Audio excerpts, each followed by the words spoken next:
नमस्कार, मैं हूं श्वेता झा और आप देख रहे हैं आज तक। अफगानिस्तान में अमेरिका की हार ने तालिबान के प्रति पूरी दुनिया का व्यवहार बदल दिया है, जिनमें बड़े बड़े आतंकवादी संगठन भी शामिल हैं, जिनके लिए तालिबान अब जिहाद का रोल मॉडल बन गया है। कभी दुनिया का सबसे बड़ा आतंकवादी संगठन रह चुका अल कायदा भी तालिबान की शान में कसीदे पड़ रहा है और शुभकामना संदेश भेज रहा है। इस बीच अफगानिस्तान के हालात पर बीती रात पीएम आवास पर 3 घंटे की अहम बैठक हुई। इस बैठक में पीएम मोदी और गृह मंत्री अमित शाह के बीच चर्चा हुई।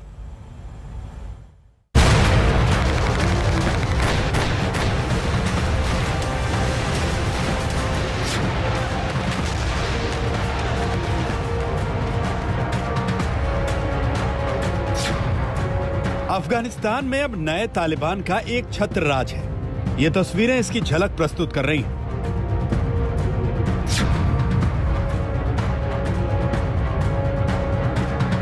और तालिबान के दिल पर कौन लोग एक छत्र राज कर रहे हैं, ये उसकी बानगी भर है। और अब तो तालिबान को बधाई देने वाले आतंकवादी संगठनों के बीच होड़ शुरू हो चुकी है। अल-कायदा ने तालिबान की जीत पर तारीफों के लंबे चौड़े पुल बांध दिए हैं। जैश ए मोहम्मद और तरह तरह के आतंकी संगठनों ने भी तालिबान को बधाई दी है। सभी का एक ही एजेंडा है, सभी को तालिबान की जीत में कश्मीर दिख रहा है। आतंकी संगठन अल-कायदा ने तालिबान को जो है बधाई संदेश भेजा है। जब से तालिबान ने अफगानिस्तान पर कब्जा किया है, तब से ये पहली बार ऐसा हुआ है कि अल-कायदा ने जो है खुले तौर पर जो है तालिबान को बधाई दी है। और साथ ही में जो भारत के लिए सबसे बड़ा चिंता का विषय ये है कि अल-कायदा ने अपने बधाई संदेश में ये कहा है कि जम्मू कश्मीर को वो भारत से अलग करेंगे। ये काफी चिंता का विषय है। तालिबान बार बार कह रहा है कि वो अफगानिस्तान की जमीन का इस्तेमाल किसी दूसरे देश के खिलाफ नहीं होने देगा, लेकिन साथ ही ग्लोबल आतंकवादियों को अफगानिस्तान में पधारने का न्योता दे रहा है और आतंकवादी भी इस लाइफ टाइम ऑफर की तरह लपक रहे हैं। पाकिस्तानी खुफिया एजेंसी ISI का करीबी और $50 लाख का इनामी वैश्विक आतंकवादी हक्कानी नेटवर्क का चीफ खलील हक्कानी, जो तालिबान के राज में काबुल का नया सुरक्षा प्रमुख है। ओसामा बिन लादेन का पूर्व सुरक्षा प्रमुख अमीन उल हक, जिसने तोरा बोरा की पहाड़ियों में ओसामा की सुरक्षा की थी, जिसने 2002 में तोरा बोरा में अमेरिकी फौज से ओसामा को बचाकर उसे पाकिस्तान के वजीरिस्तान पहुंचाया था, वही अमीन उल हक अल-कायदा के शीर्ष आतंकवादियों में शामिल है और अब तालिबान सरकार का खास सहयोगी बनकर अफगानिस्तान लौट चुका है। इसके साथ लोगों को सेल्फी लेते हुए देखा गया है। जिस तरह से अफगानिस्तान में खूंखार आतंकवादियों का स्वागत हो रहा है, ऐसा लगता है जैसे जल्द ही पाकिस्तान से आतंकवादियों के स्वर्ग का टाइटल छिन जाएगा। पाकिस्तान को इससे कोई आपत्ति भी नहीं है, क्योंकि उसे तो अब तालिबान से ही आखिरी उम्मीद है। अफगानिस्तान माशाल्लाह से देख ले, वो तालिबान हमें कहते हैं हम आपके साथ हैं और इंशाल्लाह वो आके हमारे साथ कश्मीर फतह करके देंगे। तालिबान को अब चुनाव करना होगा, उसे प्यारे आतंकवादियों को चुनना होगा या खुद को अफगानिस्तान में साबित करना होगा। लेकिन फिलहाल तो रंग बदलने में गिरगिट को भी वो मात दे रहा है। असलियत तो ये है कि वो सिर्फ आतंकवादियों का ही सगा है, जो कश्मीर में उससे ढेर सारी उम्मीदें लगाए बैठे। जो उनकी तालिबान 1 रजीम के टाइम पे जो इमेज थी, वो बहुत ही क्रूर इमेज थी, वो बहुत ही अलग थलग की वाली इमेज थी। तो उसको बैड तालिबान इमेज की जगह गुड तालिबान इमेज करने की कोशिश में है। तो मैं ये कहूँगा वो डायरेक्टली इस वक्त वो चाहते हैं कि अगले 5-6 महीने तक वो सेटअप हो जाएं, दुनिया से उनको रिकग्निशन मिल जाए और उसके बाद में वो असली अपना रंग रूप लाएंगे। तालिबान कहता है कि कश्मीर में उसका कोई एजेंडा नहीं है। वो कश्मीर के मसले को भारत का अंदरूनी मामला भी बताता है, लेकिन तालिबान की कथनी और करनी में जमीन आसमान का अंतर है। तालिबान जितनी शिद्दत से शराफत का प्रदर्शन करता रहे, लेकिन उसके एक्शन बता देते हैं कि है तो वो आतंकी संगठन ही। ये बात पाकिस्तान भी जानता है और भारत भी। जम्मू से सुनील जी भट्ट के साथ आज तक ब्यूरो। रुक करेंगे अगली खबर का। और अब तो गाय को भी आपको बता दें कि मौलिक अधिकार दिलाने की बात इलाहाबाद हाईकोर्ट ने कह दी है। संविधान में देश में नागरिकों को मौलिक अधिकार मिले हैं, लेकिन गाय को राष्ट्रीय पशु का दर्जा देने और मौलिक अधिकार गाय को दिलाने की बात क्यों उत्तर प्रदेश की सबसे बड़ी अदालत ने अब कही है, इस रिपोर्ट में देखिए। धार्मिक पुराणों में गाय में 33 कोटि देवी देवताओं का वास माना गया। देश में गायों की रक्षा के लिए तमाम राज्यों ने सख्त कानून बनाए और तभी इलाहाबाद हाई कोर्ट में जब गोहत्या के आरोपी जावेद नाम के युवक की जमानत की अर्जी आई तो उसे खारिज करते हुए अदालत ने एक बड़ी टिप्पणी की। कहा, गाय को मौलिक अधिकार देने और गाय को राष्ट्रीय पशु घोषित करने के लिए सरकार संसद में विधेयक लाए। गाय को राष्ट्रीय पशु घोषित करने की मांग पार्टियां पहले भी करती रही, लेकिन गाय को मौलिक अधिकार की बात संभव है पहली बार आई है। और अगर ये विधेयक आता है तो क्या गाय को भी समानता का, स्वतंत्रता का, शोषण के विरुद्ध का और संस्कृति के तहत संवैधानिक मौलिक अधिकार मिलेंगे? माननीय उच्च न्यायालय का सुझाव गौ माता को लेकर जो आया है, हम उसका स्वागत करते हैं और माननीय मुख्यमंत्री आदरणीय योगी आदित्यनाथ जी और देश के यशस्वी प्रधानमंत्री हम सब संकल्पित हैं हम गौ माता के संरक्षण को लेकर। ये भारतीय जनता पार्टी की सरकार गाय माता पे राजनीति तो करती है, लेकिन गाय माता को भोजन नहीं दे सकती, उनके रहने की व्यवस्था नहीं कर सकती। इससे ज्यादा शर्म की बात तो किसी भी सरकार के लिए हो ही नहीं सकती। 2017 में राजस्थान हाई कोर्ट ने भी गाय को राष्ट्रीय पशु घोषित करने की मांग की थी। अब यही बात इलाहाबाद हाई कोर्ट ने एक मामले में कही। आरोपी को जमानत देने से इनकार करते हुए अदालत ने आदेश में कहा है, जब गाय का कल्याण होगा तभी देश का कल्याण होगा। गोरक्षा का काम सिर्फ एक धर्म के लोगों का नहीं है। गाय भारत की संस्कृति है और संस्कृति बचाने का जिम्मा हर धर्म के नागरिक का है। उत्तर प्रदेश सरकार ने अवैध स्लॉटर हाउस सरकार आते ही योगी आदित्यनाथ जी ने बंद कराने का काम किया है। आज गायों के पालन के संवर्धन के लिए हमने अलग अलग नियम भी बनाए हैं, गौशालाएं बनाई हैं। इसका एक राष्ट्रीय स्वरूप किया जाना चाहिए और भारतीय जनता पार्टी को बताना चाहिए कि जिस तरीके से वो सांस्कृतिक एकता की बात करती है, गौ माता के संरक्षण की बात करती है, तो उनके कुछ राज्यों में गौवध क्यों जायज है? गाय को बहुत पहले से देश में सांस्कृतिक प्राणी से राजनीतिक प्राणी बनाकर सियासत होती आई, लेकिन क्या अब सरकार गाय को मौलिक अधिकार दिलाने वाला बिल भी लाएगी? इस सवाल के आधार में ये भी देखिएगा कि अदालतें गंगा को भी जीवित इंसान होने के नाते अधिकार दिलाने की बातें कह चुकी है, लेकिन गंगा की स्थिति किसी से छिपी नहीं। अभिषेक मिश्रा, लखनऊ, आज तक। और कोरोना काल में बुधवार को पहली बार देश के कई राज्यों में बड़े पैमाने पर स्कूल खुले। स्कूल खुलने के पहले दिन जहां पूरी तरह सोशल डिस्टेंसिंग की सख्ती दिखी, वहीं स्कूल आने वाले छात्र छात्राओं में सुकून था। लेकिन स्कूल खोलने का फैसला ऐसा है जिस पर हर परिवार में अलग अलग राय है। कई एक्सपर्ट्स अब भी स्कूल खोले जाने के पक्ष में नहीं हैं। ऐसे में कोरोना नियमों के साथ स्कूलों में पहले दिन कैसा माहौल रहा, इसे समझने के लिए आज तक ने ग्राउंड रिपोर्ट तैयार की है।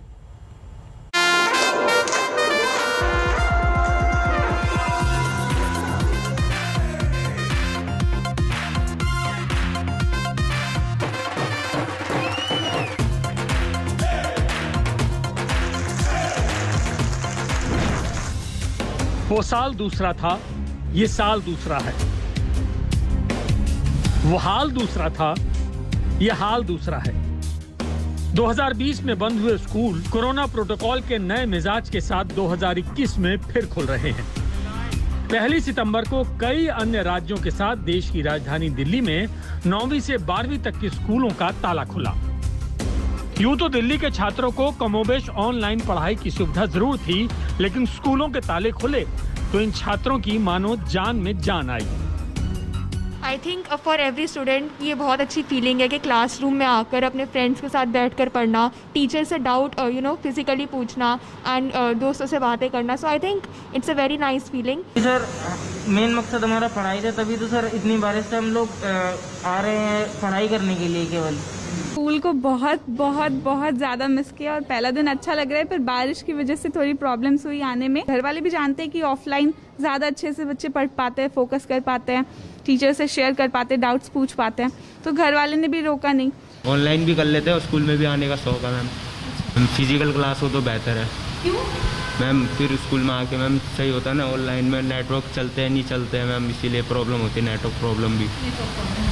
बेशक स्कूल खोलने से पहले कोरोना से बचने के तमाम उपायों की गारंटी दी गई है, लेकिन कोरोना गया नहीं है।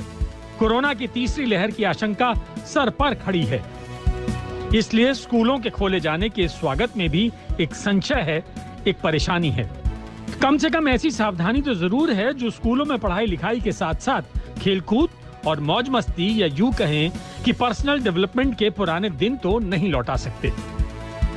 प्रकोप झेलने के बाद सबसे ज़्यादा नुकसान उन बच्चों का हुआ जो अपने स्कूल से दूर रहे। और 1 सितंबर से जब दिल्ली में स्कूल खुले हैं 9वीं से लेकर के 12वीं कक्षा के लिए, और अगली जो कक्षाएं हैं इसके नीचे की, उन्हें 8 सितंबर से शुरू किया जाएगा। और आज ये पहला दिन है जब इन बच्चों को एक लंबे समय के बाद अपने स्कूल जाने का मौका मिला है। हम वेस्ट विनोद नगर में हैं और यहाँ जो सर्वोदय विद्यालय है, आज पहला दिन है इन बच्चों के लिए। ये सिर्फ 12वीं की छात्राएँ हैं। स्कूल अपने हिसाब से सैनिटाइजेशन करके अलग अलग व्यवस्थाओं में बच्चों को बुलाएगा, लेकिन आज 12वीं की जो छात्राएँ हैं वो यहाँ पर इकट्ठा हुई हैं। दिल्ली सरकार के आदेश के अनुसार आज 1 सितंबर से फिजिकल क्लासेस की शुरुआत दिल्ली के स्कूलों में हो गई है, क्लास 9 से लेकर 12th तक के बच्चों के लिए। हम इस वक्त हैं हारकोट बटलर स्कूल जो कि मंदिर मार्ग दिल्ली में है, और आप यहाँ पर देख सकते हैं कि हालांकि फिजिकल क्लासेस की शुरुआत हो गई है, बहुत ही कम बच्चे आज स्कूल तक आए हैं। एक तो तेज़ बारिश, ऊपर से कोरोना वायरस का डर, और ज़्यादातर स्कूल्स की प्रिंसिपल्स का यही कहना है कि जब तक पेरेंट्स की तरफ से कंसेंट नहीं आता तब तक वो फिजिकल क्लासेस की तैयारी शुरू करने की कोशिशें नहीं करेंगे। दिल्ली समेत देश भर के कई राज्यों में स्कूल खुले हैं, लेकिन अब भी अभिभावकों का एक बड़ा वर्ग है जो अपने बच्चों को स्कूल भेजने को राजी नहीं है। is that बच्चों को कहीं कैच ना Ma'am, of course there is a fear, there is a third wave fear and everything. So of course we cannot take the risk at all. It's very good that they have given us 2 options. One is offline and one is online. And we are very much satisfied they have given the online. अभिभावकों की अपनी चिंताएं वाजिब हैं, लेकिन स्कूलों को खोलने का फैसला लेने के लिए विशेषज्ञों ने मंथन किया है। हाल ही में एक संसदीय समिति ने अपनी रिपोर्ट में कहा भी था कि स्कूल न खोलने से सिर्फ पढ़ाई लिखाई ही नहीं प्रभावित होती, बल्कि बच्चों पर सामाजिक और मनोवैज्ञानिक असर पड़ रहा है। तो ये एडवाइस रहेगा कि जहाँ पे हमारे केस पॉजिटिविटी बहुत कम है, जैसे हम दिल्ली में देख रहे हैं और वो कई दिनों से है, वहां पे स्कूल खोलना ठीक रहेगा, क्योंकि 1.5 साल से स्कूल नहीं चल रहे और कई बच्चे ऐसे हैं जो स्कूल नहीं जा पा रहे क्योंकि उनको ऑनलाइन की फैसिलिटीज नहीं है, वाईफाई नहीं है, या स्मार्टफोन या कंप्यूटर नहीं है उनके पास। दूसरा, स्कूल में सिर्फ पढ़ाई के अलावा और कई चीजें जो हैं वो बच्चे की डेवलपमेंट में सपोर्ट करती हैं, चाहे वो सोशल इंटरेक्शन हो, कैरेक्टर बिल्डिंग हो, टीचर्स के साथ इंटरेक्शन हो, बाहर जाके अपने फ्रेंड्स के साथ खेलना हो, वो सब चीजें रुकी हुई हैं। तो इसलिए स्कूल खोलना अगर सिचुएशन ठीक है तो जरूरी है। भारत में जायडस कैडिला के कोरोना टीके को मंजूरी है जो 12 साल के ऊपर के बच्चों को लग सकती है, लेकिन अभी बच्चों का टीकाकरण शुरू नहीं हुआ है। इसलिए भारत में बच्चों को स्कूल भेजने का फैसला एक चुनौती भरा कदम है। दिल्ली से स्नेहा और अनीशा माथुर के साथ आशुतोष मिश्रा, आज तक। अफगानिस्तान में तालिबान की कैसी दहशत है, ये ना तो बताने की जरूरत है और ना ही जताने की, मगर अफगानिस्तान में तालिबान की दहशत को भारत में राजनीति का टूल बना दिया गया है। यूं समझिए कि तालिबान भारत की राजनीति का नया मुद्दा है। हमारे देश के नेता एक दूसरे पर आरोप लगाने के लिए तालिबान का इस्तेमाल कर रहे हैं। एक दूसरे को तालिबानी बताने की होड़ लग गई है।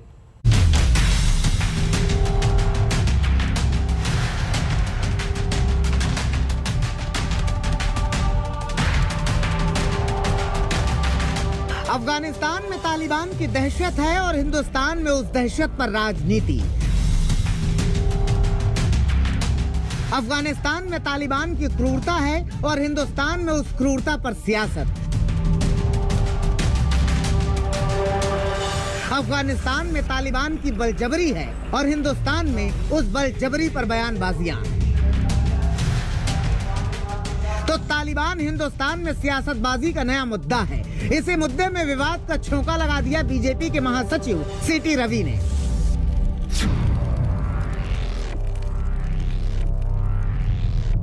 हमारा लक्ष्य है डेवलपमेंट एंड हिंदुत्व।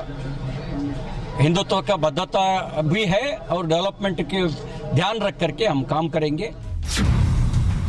सीटी रवि ने जो बात कही है, इसी से मिलती जुलती बात गुजरात के डिप्टी सीएम नितिन पटेल ने भी कही थी। नितिन पटेल ने तब कहा था कि जब तक हिंदू बहुसंख्यक हैं, तभी तक देश में लोकतंत्र है, कोर्ट कचहरी है, नियम कानून है। જ્યાં સુધી આ દેશમાં હિન્દુઓની બહુમતી છે, ત્યાં સુધી જ બંધારણ, ત્યાં સુધી જ કાયદો, ત્યાં સુધી જ બિન સાંપ્રદાયિકતા આ વાતો કરનારા કરશે ના કરે ભગવાન અને 1000-2000 વર્ષે હિન્દુઓની સંખ્યા ઘટી, બીજા લોકો વધ્યા, એ દાડે કોઈ કોર્ટ કચેરી નહીં, કોઈ લોકસભા નહીં, કોઈ બંધારણ નહીં, કોઈ બિન સાંપ્રદાયિકતા નહીં, બધું હવામાં અને દફનાઈ દેશે। तालिबान के बहाने हिंदू राष्ट्र बनाने या बन जाने की इस राजनीति के बीच कितने तालिबान वाली सियासत भी हावी हो रही है। सियासी जमातें अपने विपक्षियों को तालिबानी कह रहे हैं। आरजेडी वाले जगदानंद कह रहे हैं कि आरएसएस तालिबानी है।